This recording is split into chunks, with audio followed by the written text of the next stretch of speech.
You can see right behind me, there is a memorial for baby Emmanuel. And as you said it, today his father admitted to killing him.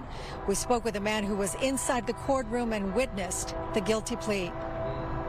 I was shocked. Not only was Jake crying, Rebecca was crying, but as I looked around the courtroom, there was tears everywhere. Riverside County resident Don Cato says it was a surprise to everyone in the courtroom when Jake Emmanuel Haro suddenly pleaded guilty to murdering his baby boy Emmanuel. As he was crying, he said, "I want to plead guilty." And I was sitting on the side behind Rebecca, and she was shocked as well. She's rocking back and forth, and she was like, "My baby, my baby."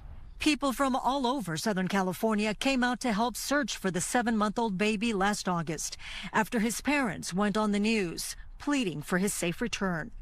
I'm begging you, please, bring my son back to me. Haro entered the guilty plea on Thursday during a felony settlement conference at the Hall of Justice in Riverside. He admitted to murder, child endangerment, and filing a false police report. It's highly unusual for a suspect in the murder case to plead guilty without testing the evidence in the case, and so quickly after being charged. Criminal law attorney Dimitri Gorin, who is not involved in this case, believes Haro may have incriminated himself during a police interrogation and decided to plead guilty to avoid the risk of a longer prison sentence. If I was his lawyer and I had a client accepting a guilty plea so early on, and if he also helped the investigation, I would ask for the minimal possible sentence and try to reduce what he's facing based on his cooperation in the case. Rebecca Haro continues to maintain her innocence.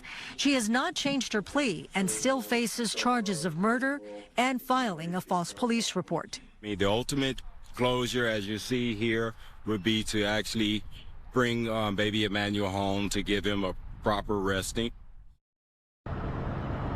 And that is what a lot of people are hoping for. Now, Rebecca's preliminary hearing has been set for November 3rd, and that is the same date that Jake Haro, will be sentenced. We also reached out to the prosecution for comment. They chose not to comment on this case. We'll send it back to you in the studio.